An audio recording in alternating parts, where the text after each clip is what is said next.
Glória a Deus. Salve, igreja de Deus, com a paz do Senhor Jesus, amém? Quem está feliz com Jesus essa noite, quem pode dar uma salva de palmas bem alegre para Jesus? Graças a Deus. Bênção. Meus irmãos, alegre e feliz por estar na casa de Deus. Grato a Deus pela oportunidade que o Senhor concede a nós e aqui estarmos na presença do Senhor, para que juntos nós possamos oferecer a Deus um culto racional. E lembrando, meus irmãos, que hoje também nós estamos iniciando, como havíamos dito anteriormente, hoje nós estamos iniciando uma campanha de 3 sexta-feira. Hoje, no caso, é o primeiro dia, a campanha com o tema Deus renova casamentos e fortalece famílias. Amém? Esse é o novo tema da nossa campanha, nessa noite de hoje, nos 3 dias que nós estamos fazendo. Peço a você, em nome de Jesus, que nos ajude em oração, que nos ajude em jejum, para que Deus possa abençoar não só a tua vida, mas a vida de todos aqueles que necessitam, que precisam de um milagre da parte de Deus, na sua vida sentimental, conjugal, na sua vida familiar, enfim. E a Bíblia garante a nós que a oração feita por um justo, ela pode muito em seus efeitos. Se eu creio no poder da oração, você também crê, porque Deus, o Senhor, há de fazer grandes coisas por nós. Amém? Meus irmãos, eu quero ler o versículo para a nossa meditação nessa noite de hoje, na primeira carta do apóstolo São Paulo aos Coríntios. Veja se alguém ao seu lado que está sem a Bíblia, e vamos abrir nossas Bíblias para que juntos nós possamos assim ler a palavra de Deus. Louvado seja o nome do Senhor. Primeira carta do apóstolo Paulo aos Coríntios. Louvado seja Deus. Graças a Jesus.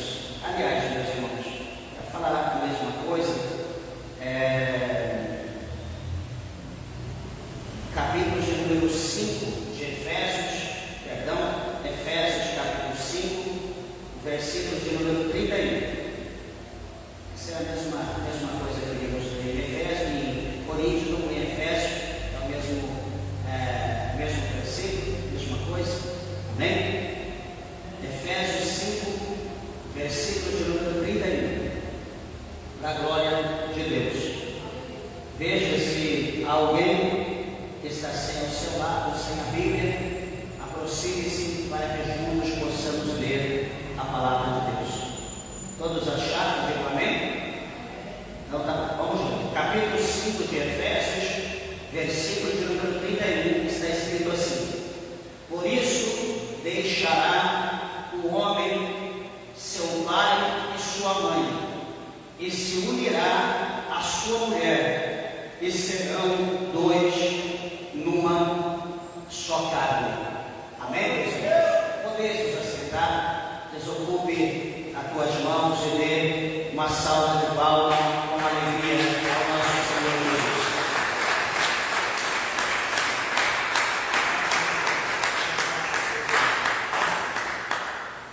Meus irmãos, como de costume, eu peço toda a atenção, toda a reverência à palavra de Deus nessa noite de hoje. Serei breve devido ao tempo. Tenho certeza que o tempo que Deus nos proporcionar, assim, eu acredito que o Espírito de Deus irá falar, continuar a falar ao nosso coração nessa noite de hoje. Igreja, gostaria de falar aos irmãos, comentar à igreja que talvez aqui no nosso meio tenha alguma pessoa que está desanimada ou desanimada da sua vida. Quantas pessoas que, devido aos problemas e às dificuldades da vida, desejam a vontade de ir embora desse mundo. Isso aí todos nós temos, mas na verdade é uma coisa que nós não podemos atentar contra isso, porque a vida ela foi dada por Deus, e o único que tem o poder de tirar a nossa vida é somente Deus, porque Deus é quem deu. E interessante é que a palavra do Senhor é garante para nós, né, que Deus não tem prazer, né, na morte do ímpio, mas que todavia ele se arrependa dos seus pecados e viva. O Senhor ele nos ordena dessa maneira. Então veja que às vezes na vida do homem, na vida da mulher de Deus, estou dizendo, das pessoas que servem a Deus, como todo mundo, né, ninguém está isento de prova. Quero deixar isso bem claro para os irmãos. Nenhum de nós que servimos a Deus, nem quem está no mundo, estão isentos das lutas, das provações. A luta, a prova, vem para todo mundo. O pregador, ele escreveu, o autor do Eclesiastes, cujo nome é Salomão, ele escreveu dizendo que todas as coisas acontecem ou sucedem de igual forma para todos, para o justo e para o ímpio. E ele dá uma base que o sol, vem para todos, como a lua também vem para todos, e acrescenta que a chuva também cai praticamente em toda a terra. Então, ou seja, ninguém está isento, das bênçãos de Deus, como também das provas de Deus. E observa, meus irmãos, que o mundo talvez, por não ter o conhecimento, vou dar a introdução aos irmãos para nós falarmos acerca do que nós lemos, o mundo talvez não tenha a opção, que eu e você nós temos. Na nossa vida, por exemplo, desde pequeno, de jovem, quando nós temos entendimento, a nossa vida ela pode ser direcionada por Deus, como a Bíblia diz que os passos do homem fiel, eles são confirmados pelo Senhor.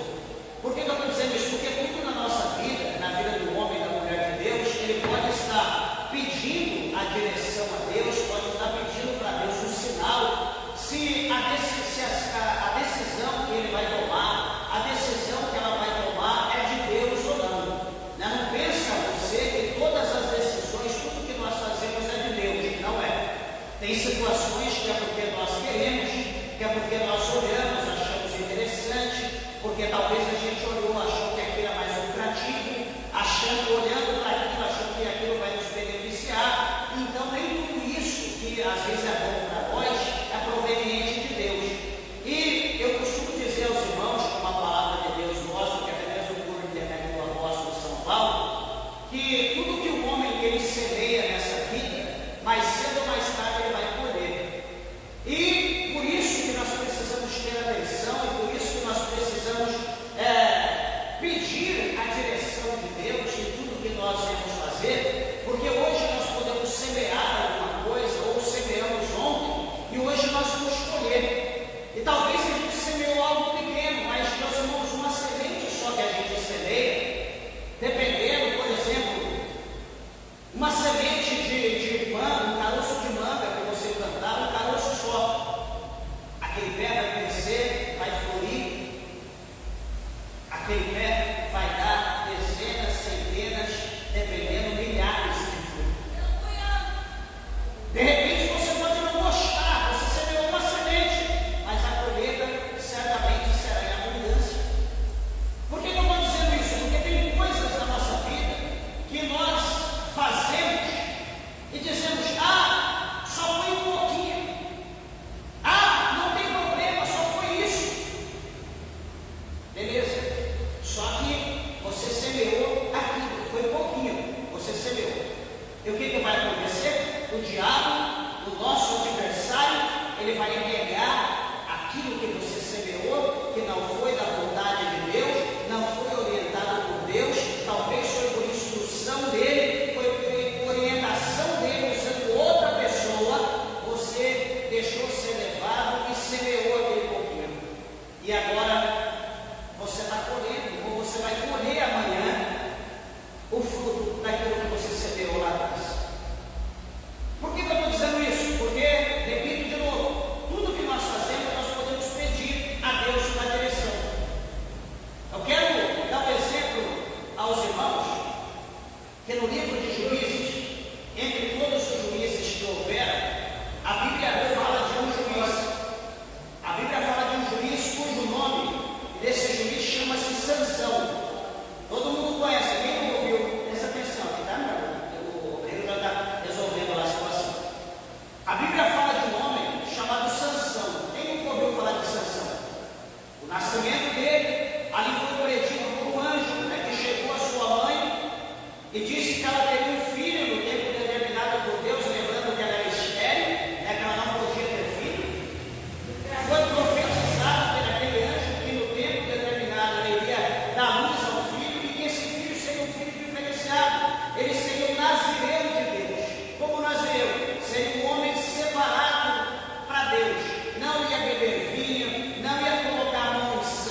Segundo Coríntios, capítulo 6, verso 14, nós só erramos, meus irmãos, se nós quisermos, porque a Bíblia é o caminho que nos leva a Deus, ao céu.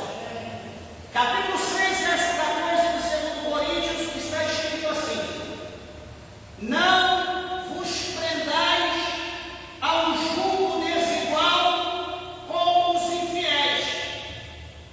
Por que que sociedade tem a justiça com a injustiça? E que comunhão tem a luz com as trevas? Duas situações. Presta atenção. Que sociedade tem a justiça com a injustiça. Um é o oposto ao outro. Aí ele pergunta de novo: ou que parte tem o fiel com o infiel? Infiel é uma coisa, fiel é outra. Justiça é uma coisa, injustiça é outra. Observa que ele continua dizendo, verso 15: e que concórdia tem ou há entre Cristo e Belial? A pergunta: entre Cristo e Belial. E ele encerra: ou que parte tem o fiel com o infiel? Veja que ele faz 4 perguntas. O apóstolo São Paulo. O que isso aqui quer mostrar para nós? Olhando para a vida de Sansão, a nação de Israel era a nação do povo de Deus, era o povo eleito, escolhido, o mesmo sangue, servia o mesmo Deus, vivia sobre a mesma doutrina, sobre o mesmo ensinamento, conhecia a lei e os mandamentos de Deus, estavam sobre a bênção de Deus. Porém, meus irmãos, os filisteus adoravam Moloque, ofereciam seus filhos em sacrifício àquele Deus, queimavam no fogo, entre outros deuses. Era um povo terrível, eram guerreiros, eram assassinos, não cria no Deus de Israel, tinha outra cultura, vivia de outra maneira, tinha rituais, enfim. Tinham sacerdotisas, tinham mulheres prostitutas no templo deles, eram coisas terríveis. E Sansão olha para uma mulher desse gênero, desse sangue, dessa natureza, que servia esse Deus e que vivia esses rituais. Agora a pergunta é: cabe ao homem de Deus, cabe a uma mulher de Deus, um homem que conhece a Bíblia, uma mulher que conhece a Bíblia, que tem comunhão com Deus, que ora, Deus responde, que Deus usa ele para falar com alguém, que Deus usa ela para falar com alguém. Peraí, se você é usado por Deus, se Deus te usa para falar com alguém, Deus pode falar com você, ou Deus pode usar alguém para falar com você, dizer: meu servo, toma cuidado com o passo que você está dando. Toma cuidado aonde tu está colocando os seus olhos. Cuidado, essa pode te agradar, mas não agrada a mim. Minha serva, cuidado, este pode agradar você, mas não agrada a mim. Senhor, mas ela é bonita. Deus é um galã. Senhor, eu estou apaixonado. Olha a melhor obra que o Senhor fez. E Deus vai responder em 1 Samuel 16, verso 7. Samuel, o homem vê por fora, o homem vê o exterior, mas eu todavia vejo o coração, e este está reprovado, eu não aprovo. E agora? A escolha é minha, mas a aprovação ela precisa vir dos céus. Se agrada a mim, agrada a Deus, tudo bem. Mas se agrada a mim, não agrada a Deus, então por mais que eu me sinta feliz, por mais que pareça a melhor obra-prima, eu preciso deixar, eu preciso lançar fora. Agora, se agrada a Deus e não agrada a mim, eu preciso submeter à vontade de Deus. A minha vontade tem que ser sufocada e a vontade de Deus tem que ser cumprida na minha vida. Por que eu estou dizendo dessa maneira, meus irmãos? Porque nós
de uma disjuntora, eu estou precisando de uma costela. O que eu vou fazer? Eu penso, eu não falo nada de Deus, eu não falo nada com Deus. Aí o que vai acontecer? Eu vou passear por aí, carnaval, eu vou no carnaval, sendo crente, eu vou lá no carnaval e vou procurar uma linda donzela, uma mulher virgem, uma mulher pura, a obra-prima de um escultor, e eu vou lá e me deparo com alguém. Pronto, essa é uma santa, é essa a mulher que Deus preparou para mim. Lá no carnaval, lá na pecuária, lá na praia do nudismo, lá no cabaré, lá no bar. Então, peraí, meus irmãos, presta atenção. Eu quero algo de Deus para mim, eu tenho que procurar algo de Deus para mim na casa de Deus, na presença de Deus, porque nem tudo que reluz é ouro. Aquilo que agrada nossos olhos, nós temos que pedir confirmação, pedir confirmação, pedir confirmação, pedir confirmação, para ver se é de Deus. Não, é que me agradou, é lindo, é bonita, então me agradou. Peraí, eu fui lá na caixinha de promessa, tirei lá um folhetinho e está lá Deus falando que é de Deus. Verdade, irmão. Peraí, igreja, nós precisamos entender uma coisa. Deixa eu te levar. Não, nós já estamos aqui. Aliás, Romanos, por favor, Romanos, antes de 1 Coríntios, o capítulo de número 7. Capítulo 7, versículo de número 2. O apóstolo São Paulo fala aos Romanos.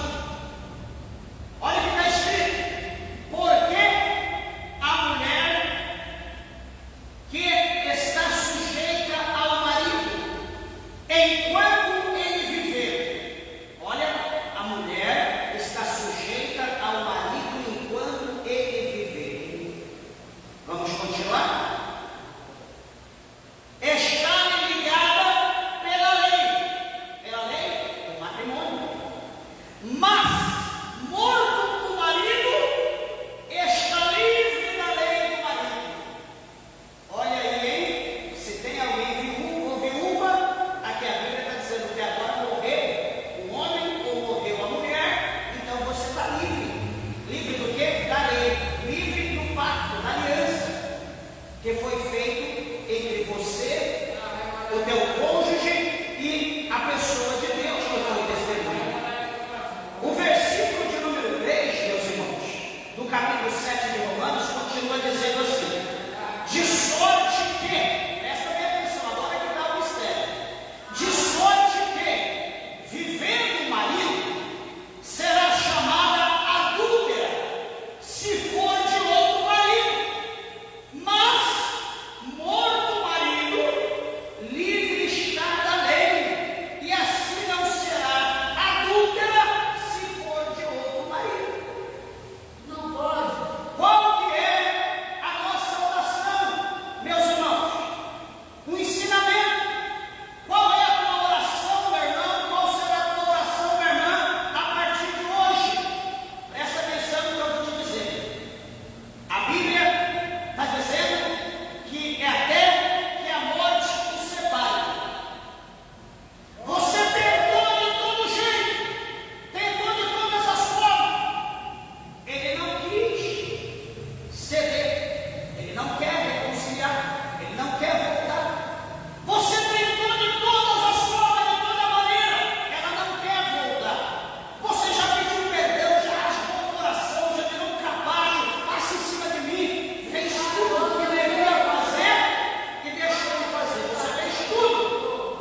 Pastor, mas eu estou assim. Você decidiu a tua vida lá atrás. Há um preço que você tem que pagar. Então você vai levar para a luz.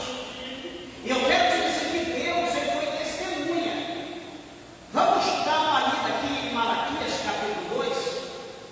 Olha quem esteve lá no dia do teu casamento.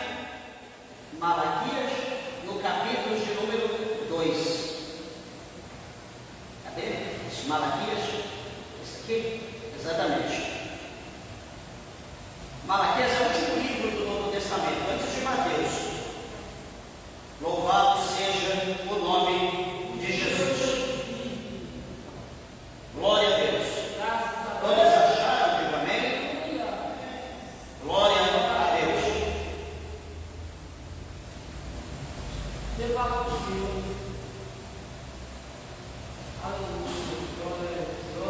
O versículo de número 15 diz assim: e não fez ele somente um, ainda que lhe sobrava o espírito. E por que somente um? Ele buscava uma descendência para Deus. Portanto, guardai-vos em vosso espírito, e ninguém seja infiel com a mulher da sua mocidade. Versículo 16: porque o Senhor, o Deus de Israel, diz que odeia o repúdio, e aquele que encobre a violência com a sua roupa, diz o Senhor dos Exércitos. Portanto, guardai-vos em vosso espírito, e não sejais desleais. E o verso 17 diz: enfadais ao Senhor com vossas palavras, e ainda dizeis: em que o enfadamos? Nisso que dizeis: qualquer que faz o mal passa por bom aos olhos do Senhor, e desses é que ele se agrada. Onde está o juízo de Deus? Veja que a palavra do Senhor mostra aqui para nós que Deus, ele abomina o litígio. Deus, ele não aprova. Eu posso dizer, mas eu sou pastor, eu tenho autoridade de Deus, eu te casei, eu descaso. Não, eu não tenho esse poder para descasar. Eu tenho poder para abençoar em nome dos céus, em nome do Pai, do Filho e do Espírito Santo. Mas aí a palavra de Deus, ela vai te aliançar e vai dizer: até que a morte o separe. Então você vai viver até o fim. Você não vai poder abrir no teu casamento. E observa aqui que a palavra do Senhor mostra para nós que o Senhor Deus, ele teve um propósito muito lindo, um propósito muito bonito, original para o casamento.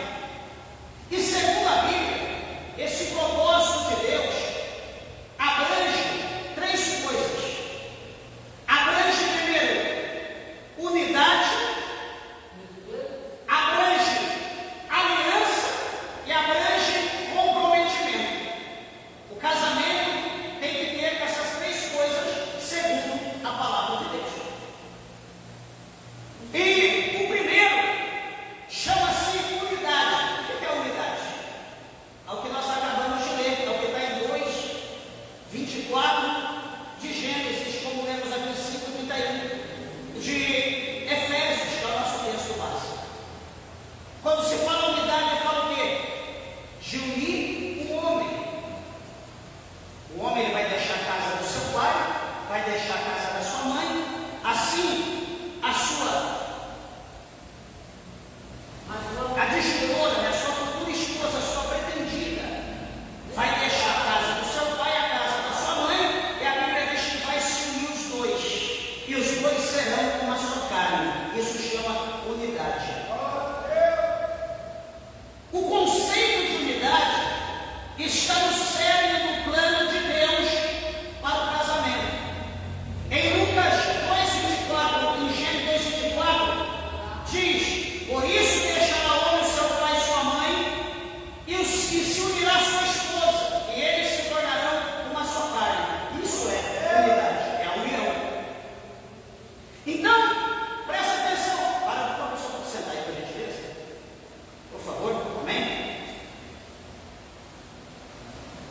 Então, unindo-se os dois, vai se tornar um só, vai se tornar uma unidade. E o que vai acontecer, meus irmãos? Presta atenção. Então, unindo-se os dois, agora se tornarão um só.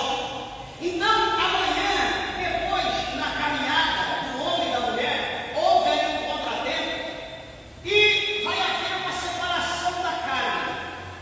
Um vai lá para o Polo Norte, o outro vai para o Polo Sul. Não dá mais, infelizmente, eu não perdoo, não concordo, vive a tua vida, eu vou viver a minha e etc. O que vai acontecer? Diante do homem, um vai estar lá, outro vai estar aqui. Mas diante de Deus, o que foi feito lá atrás, a união, a unidade, vai prevalecer. Vai prevalecer os dois, mesmo que esteja longe, mas diante de Deus, pelo céu, pela aliança do céu, estarão unidos.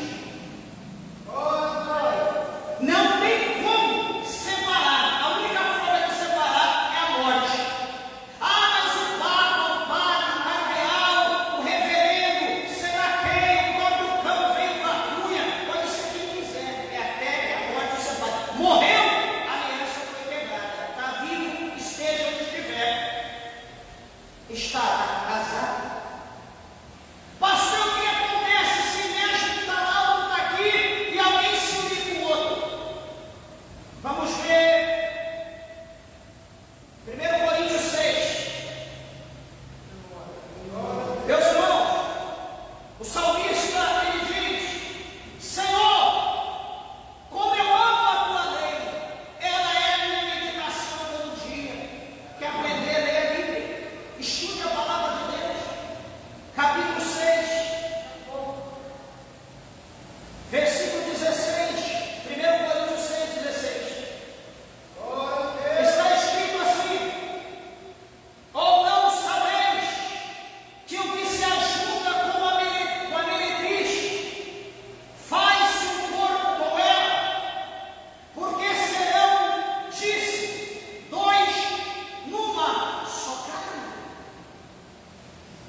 Ele está lá no Polo Norte, ela está no Polo Sul. Se uniu com uma meretriz, se uniu com um prostituto, se formou uma só carne. Mas a aliança não foi quebrada. Está vendo o quê? Uma mistura, isso chama adultério. Está vendo o adultério?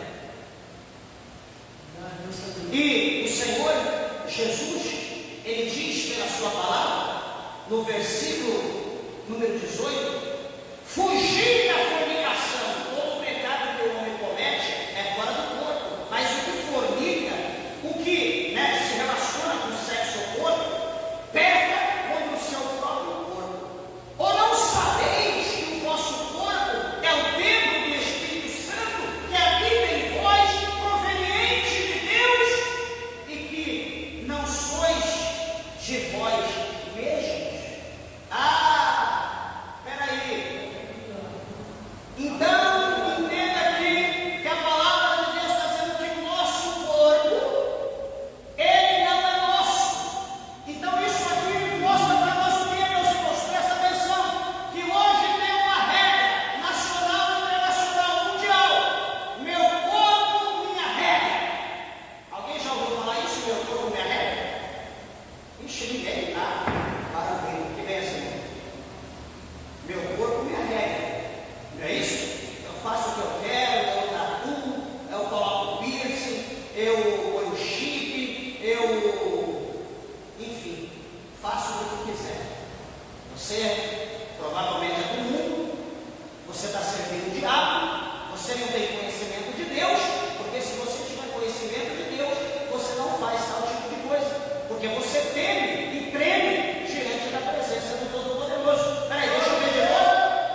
mulher é desse jeito. E hoje, no século XXI, os direitos são iguais. A mulher troca a camisa com a gravata, muda o nome dela, cata o marido pelo pescoço, bate na cara dele, e ela que manda lá dentro de casa. O marido tem que ficar quieto. A mulher manda o marido ir lavar roupa, lavar louça, e ela vai trabalhar, vai de um lugar para o outro, o marido fica em casa. Meus irmãos, pelo amor de Deus, aonde a Bíblia ensina isso para nós? Se nós somos crentes, nós precisamos entender que cada um de nós temos uma responsabilidade, pastor, mas o mundo é outro. Hoje é digital, hoje é internet, hoje é inteligência artificial, hoje é moeda digital. Meus irmãos, seja o que for, a palavra de Deus está escrito que Deus é o mesmo ontem, hoje, eternamente. Deus é imutável, Deus não muda. A palavra de Deus é a mesma, ela não mudou, ela não mudará. O que vai acontecer, meus irmãos, se nós mudarmos? Ninguém se salvará, porque estaremos em desobediência. A palavra de Deus é o caminho que nos conduz ao céu. Se nós mudarmos, se nós mudarmos a palavra, se nós tentarmos outro meio, outro caminho, se nós tentarmos outros hábitos, outro costume, tudo bem. Só que nós vamos estar saindo do caminho. O caminho daqui nós vamos estar indo para o outro. A Bíblia diz para nós não desviarmos para a direita nem para a esquerda. Não desvie, não tire o teu pé do caminho. Ai, pastor, eu estou errando. Estude a Bíblia. Examine a palavra de Deus. A Bíblia nos ensina. Ah, mas eu não gosto de ler. Ai, porque me dá dor de cabeça. Vem do culto de ensinamento. Vamos estudar a palavra de Deus, vamos aprender de alguma forma. Tem dúvida em alguma coisa? Eu sou dono da verdade, mas tem a ver, pastor, tenho dúvida em tal coisa. O senhor pode me ajudar, me esclarecer? Vamos ficar o dia inteiro, o mês inteiro, a semana inteira com a Bíblia aberta, vamos estudar. Vamos tirar dúvida. Mas não é, meus irmãos, deliberadamente. Não tome decisão que talvez para você vai ser bom, mas vai ter prejuízo. Vai ser difícil amanhã. Você não vai suportar o fardo. Talvez você pode falar, eu suporto, eu estou disposto a pagar preço. Você não sabe o que você está falando. Você não sabe o que você está falando. Está disposto a pagar preço. Você não sabe. Observe uma coisa que nós falamos: unidade, aliança e compromisso. Falamos sobre a unidade. Olha a aliança. O casamento é descrito na Bíblia como uma aliança sagrada, um compromisso solene diante de Deus.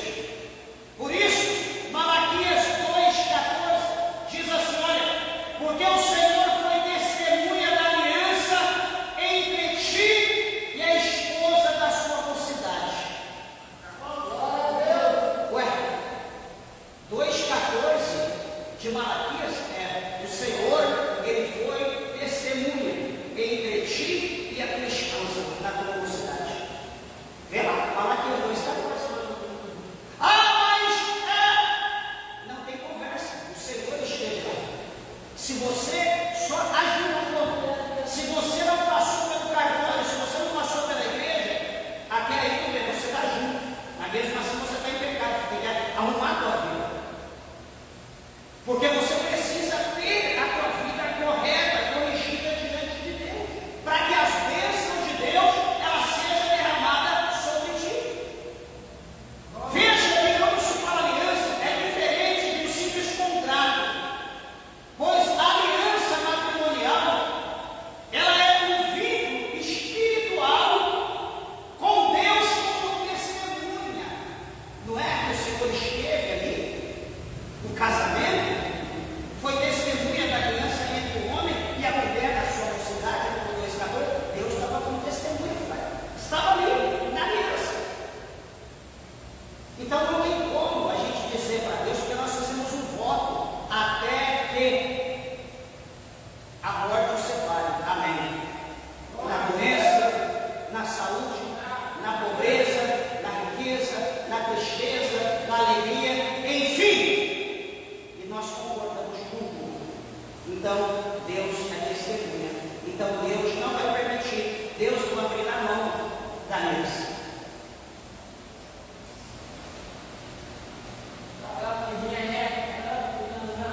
Isso significa que o casamento deve ser honrado e mantido com fidelidade e seriedade, refletindo a maneira como Deus estabelece alianças com seu povo, pois há um compromisso duradouro que transcende circunstâncias temporais. Quando nós não temos o conhecimento, por isso que eu falo para os irmãos de igreja, que a igreja é um lugar onde nós aprendemos dia após dia. A casa de Deus, presta atenção, como muitos talvez não entendem, acha que a casa de Deus é lugar de receber chave, é lugar de receber vitória, é lugar de receber milagre. Meus irmãos, a casa de Deus é uma escola, a casa de Deus é uma faculdade, é um lugar onde nós aprendemos a ter uma vida esplêndida, cheia da presença de Deus, aonde nós aprendemos a ser exemplo no mundo, aonde nós aprendemos a relacionar com a sociedade, aonde nós aprendemos o que é trevas, o que é luz, o que é céu, o que é inferno, o que é Deus, o que é diabo, o que é certo, o que é errado. A casa de Deus é um lugar que nós vamos aprender, até nós chegarmos no céu. Não existe salvidão, não existe alguém que é conhecedor de tudo na presença de Deus. Os crentes, por mais conhecimento que esteja, nós temos que lembrar daquele filósofo grego que diz, ele sendo questionado devido ao seu conhecimento, a sua eloquência, o seu título de maior da Grécia, ele olhou e disse: eu só sei que nada sei.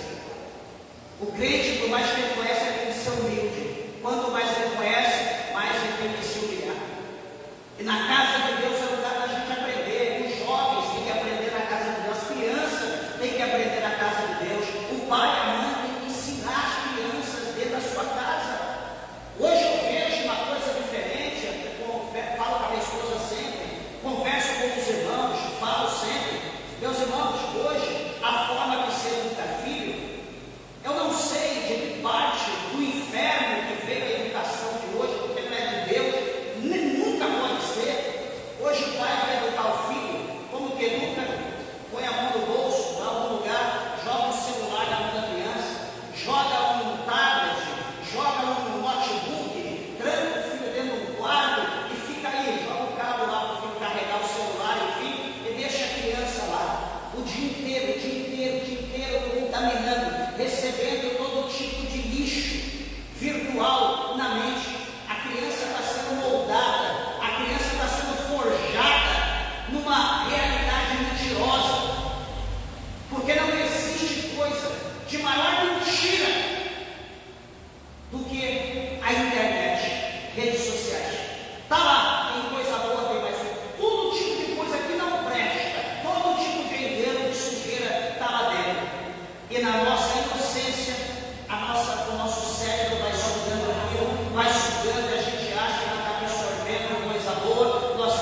Isso dá para fazer? Dá. Eu tenho necessidade.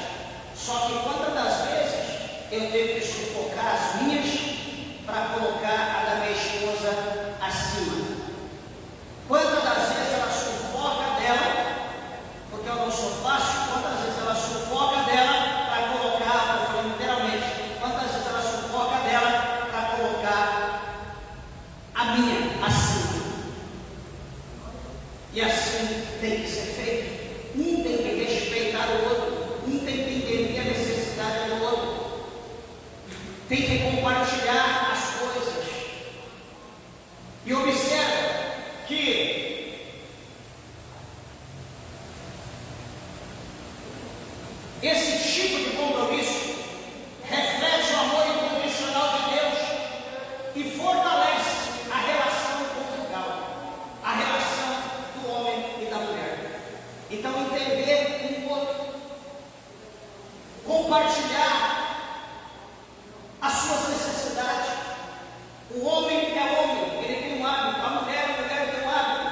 Eu não posso dizer, Deus tem que ser feito só a minha vontade, e esquecer a vontade dela. Ela não pode dizer, Deus, é a minha vontade, o Senhor sabe que eu sou mulher, eu preciso. Nós temos que procurar, meus irmãos, entender um o outro e se colocar no lugar da pessoa. É aquilo que a Bíblia fala: chorar com os que choram, alegrar com os que se alegram, sentir a mesma coisa que aqueles que estão presos sentem, aqueles que estão com fome sentem, aqueles que estão com sede. Nós temos que nos colocar no lugar de um e do outro e sentir o que o nosso próximo sente, ou o nosso cônjuge, falando aqui no caso do casamento. Espero que essa pequena palavra, esse pequeno ensinamento que Deus permitiu nessa noite, no primeiro dia da nossa campanha, o Senhor Deus possa estar trazendo, por intermédio da palavra, renovando casamentos e fortalecendo a família. Talvez você está lá com um plano, talvez você está lá com um projeto de alguma coisa, esqueça isso. Começa a orar diferente, começa a pedir para Deus fazer as coisas. Não, eu vou tentar, se não der, chuto 44, manda embora. Pelo amor de Deus, não faça esse tipo de coisa não, você vai se condenar. Pastor, vou me condenar você, você for ficar só, amém. Mas quem disse que você vai ficar só? Pastor, agora não tem mais jeito, tem jeito. O que eu faço? Ora, o que eu falei antes? Coloca na mão de Deus. Senhor, ele não quer voltar. Senhor, então dá um jeito, prepara a vida dele. Senhor, ela não quer voltar, não tem mais jeito. Senhor, o que eu vou fazer? O que cabe a mim é orar. Prepara, Senhor, dá um jeito e leva ela. Eu preciso dar um jeito na minha vida. Desculpa falar dessa maneira, ser radical, mas é isso. Eu acredito que ninguém mereça sofrer nessa forma, nesse sentido. Então, que os irmãos coloquem toda a tua necessidade, tudo aquilo que está dentro de você, no teu coração, que você coloque isso diante de Deus, que você apresente isso a Deus. Ore, jejue, consagre, pois eu tenho certeza que Deus te ouve e conhece a nossa necessidade. Deus vai fazer alguma coisa para que você seja